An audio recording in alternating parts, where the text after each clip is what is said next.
உயிரை கண்டு உருகாத மனம் இறைவனின் அருளை ஒருபோதும் பெற முடியாது என்று உணர்த்தியவர் வள்ளலார் அவர்கள் என்றால் அது மிகையாகாது. வாடிய பயிரை கண்ட போதெல்லாம் வாடினேன்.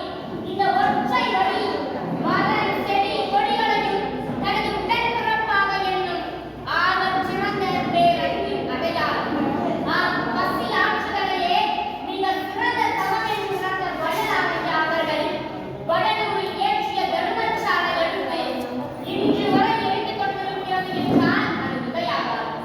கடவுளின் பெயரால் மனிதர்கள் பிரிந்து வாழ்வதைக் கண்டு துன்புற்ற வள்ளலார் அவர்கள் சாதியும் மதமும் சமயமும் பொய் என்று உரக்கச் சொல்லி சாதி சமயமற்ற சமத்துவம் எனும் சன்மார்க்கத்தை படைத்தவர் வள்ளலார் அவர்கள்தான். சாதி சமயமற்ற சுத்த சன்மார்க்கத்தை படைத்தவர் வள்ளலார் அவர்கள்தான். என் அன்பு தோழர்களே, நம் வள்ளலார் ஐயா அவர்களின் மிகப் பெரிய துறவி என்றால் அதுவும் மிகையாகாதுதானே. ஆம், அவர் கூறுகிறார், பசியாற்றுதலையே மிகப் பெரிய அருள்நெறி என்று கூறுகிறார். ஆகவே ஏன் அவ்வளவு தூரம் செல்ல வேண்டும்? காமராசர் ஐயா அவர்களுக்கு மதிய உணவாய் காட்சியளித்ததும், அண்ணா அவர்களுக்கு சத்துணவாய் காட்சியளித்ததும், இன்றைய முதல்வருக்கு காலை உணவாய் காட்சியளிப்பதும் பசித்தோர் நன்றி நன்றி நன்றிம்மா.